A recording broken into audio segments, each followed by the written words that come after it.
చదవడమే మీ లక్ష్యమా? MBBS సీట్ల guidance కోసం తప్పక విచ్చేయండి మెగా ఎడ్యుకేషన్ మేళా.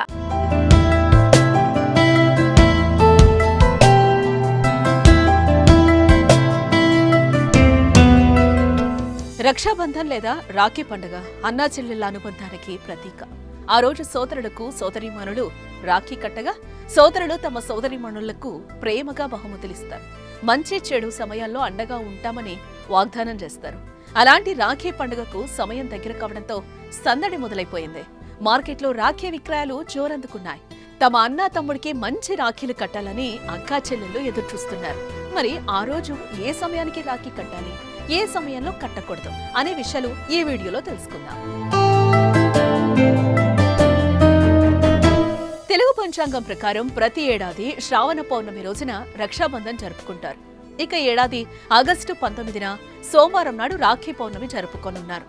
ఆగస్టు 19వ తేదీన సోమవారం ఉదయం శ్రావణ మాసం శుక్లపక్షంలో పౌర్ణమి తిథి తెల్లవారుజామున 3:04 ప్రారంభమయ్యి అదే రోజు రాత్రి 11:55 ముగుస్తుంది.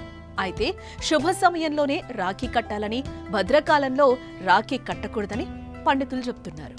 సోమవారం ఉదయం 5:53 ప్రారంభమయ్యే మధ్యాహ్నం 1:32 వరకు భద్రకాలం ఉండడంతో ఆ సమయంలో రాఖీ కట్టకూడదని సూచిస్తున్నారు. భద్రకాలం ముగిశాక మధ్యాహ్నం 1:30 నుంచి రాత్రి 9:08 మధ్య రాఖీ కట్టేందుకు శుభ సమయంగా చెప్తున్నారు.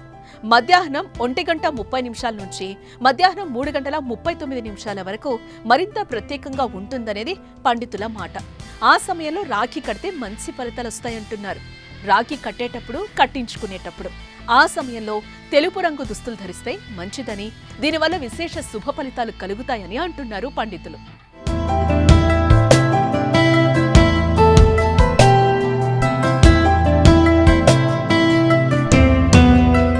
మీ బిజినెస్ ఏదైనా మీ ఊర్లో ప్రమోషన్ చేయాలంటే అది సుమన్ టీవీతోనే సాధ్యం. ఇప్పుడే సంప్రదించండి.